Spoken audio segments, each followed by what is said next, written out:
Assam engineering service recruitment board ফালৰ পৰা polytechnic কলেজত civil engineering mechanical engineering electrical mechanical অটোমোবাইলকে ধৰি বিভিন্ন ট্ৰেডত 85টা সিনিয়ৰ ইনষ্ট্ৰাক্টৰ পোষ্ট মুকলি কৰা হৈছে। ইণ্টাৰেষ্টেড আৰু এলিজিবল কেণ্ডিডেটে 20 জানুৱাৰীৰ ভিতৰত এই পোষ্টবোৰ কাৰণে এপ্লাই কৰিব পাৰে।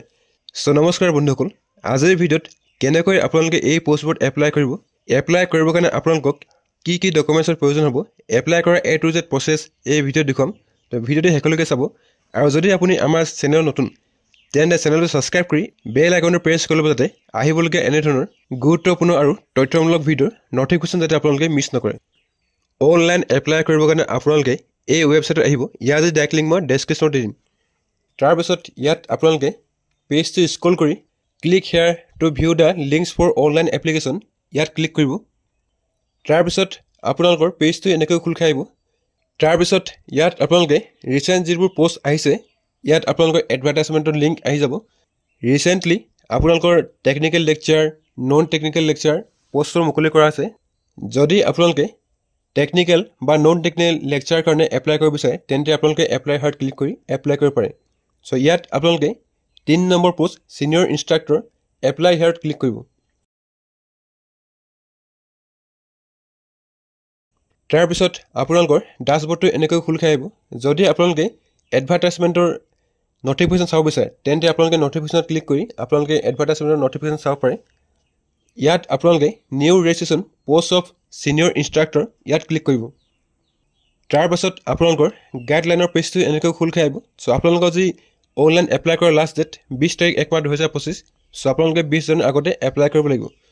যদি আপোনালোকে গাইডলাইনবোৰ পঢ়িব বিচাৰে তেন্তে পঢ়ি ল'ব পাৰে। তাৰপিছত নেক্সট বটনত ক্লিক কৰিব।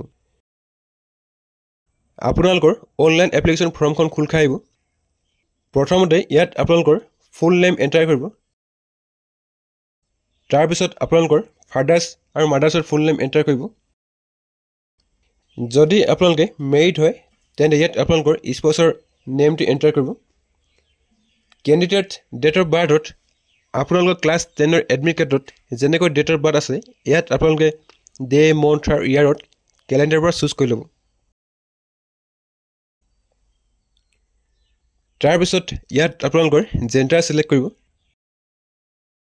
এড্ৰেছ বক্সত আপোনালোকৰ আধাৰ কাৰ্ডত যিটো এড্ৰেছ দিয়া আছে ছেম টু ছেম ইয়াত আপোনালোকে এড্ৰেছ লাইন 1, লাইন 2 আৰু লাইন 3 ফিল আপ কৰি আপোনালোকে ইয়াত ভিলেজ নেমটো বা টাউন নেমটো এণ্টাৰ কৰিব।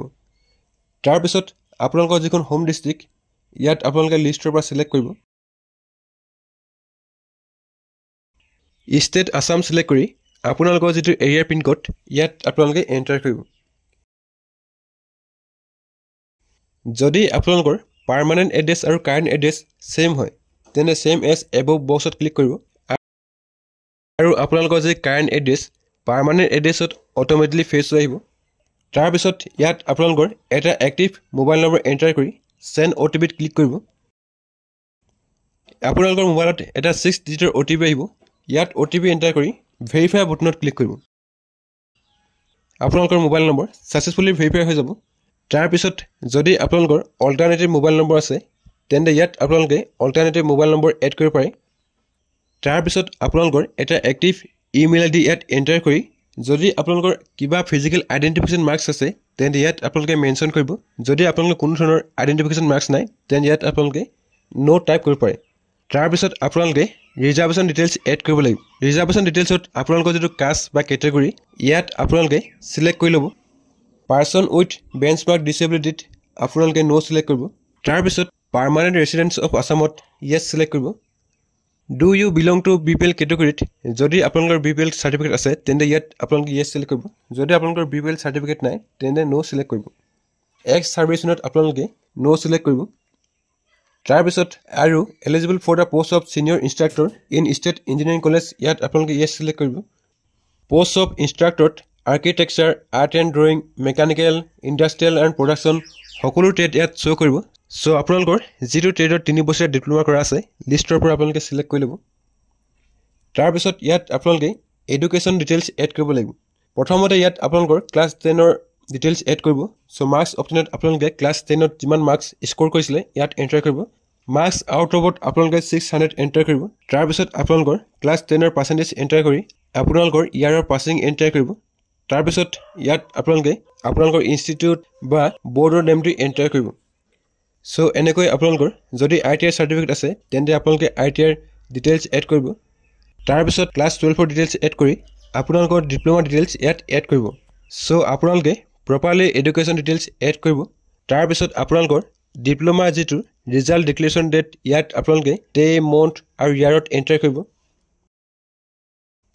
তাৰপিছত ইয়াত আপোনালোকৰ এখন পাছপোৰ্ট সাইজ ফটো আৰু সিগনেচাৰ আপলোড কৰিব লাগিব সো পাছপোৰ্ট সাইজ ফটো আৰু সিগনেচাৰ ডাইমেনশন আপোনালোকৰ মেনশন কৰা আছে সো আপোনালোকে ডাইমেনশন চাই পাছপোৰ্ট সাইজ ফটো আৰু সিগনেচাৰ আপলোড কৰিব তাৰপিছত ইয়াত আপোনালোকে 18 পৰা 12টা ক্যাৰেক্টাৰ ভিতৰত এটা লগইন পাছৱৰ্ড ক্ৰিয়েট কৰিব লাগিব সো ইয়াত আপোনালোকে এটা পাছৱৰ্ড ক্ৰিয়েট কৰি ডিক্লেৰেশ্যন বক্সত ক্লিক কৰি ফাইনেল সাবমিটত ক্লিক কৰিব আৰু শ্বেয়াৰত ওকেত ক্লিক কৰিব আপোনালোকৰ ৰেজিষ্ট্ৰেচন সাকসেসফুল হৈ যাব আৰু ইয়াত আপোনালোকৰ একনলেজমেন্ট ৰিসিপ্ট জেনেৰেট হৈ আহিব ইয়াত আপোনালোকে এপ্লিকেশ্যন নম্বৰ কপি কৰি লগইন বটনত ক্লিক কৰিব আপোনালোকৰ পেজটো এনেকৈ খুল খাইব ইয়াত আপোনালোকে লগইন বটনত ক্লিক কৰি ক্যান্ডিডেট লগইনত ক্লিক কৰিব তাৰপিছত আপোনালোকৰ লগইন পেজটো খুল খাইব ইয়াত আপোনালোকৰ এপ্লিকেশ্যন নম্বৰ পেজ কৰি ৰেজিষ্ট্ৰেচন কৰোতে যেটো পাছৱৰ্ড আপোনালোকে ক্ৰিয়েট কৰিছিলে ইয়াত ফিল আপ কৰি লগইন বটনত ক্লিক কৰিব আৰু আপোনালোকৰ ড্যাশবৰ্ডটো এনেকৈ খুল খাইব সো ইয়াত আপোনালোকৰ এপ্লিকেশ্যন নম্বৰ ফুল নেম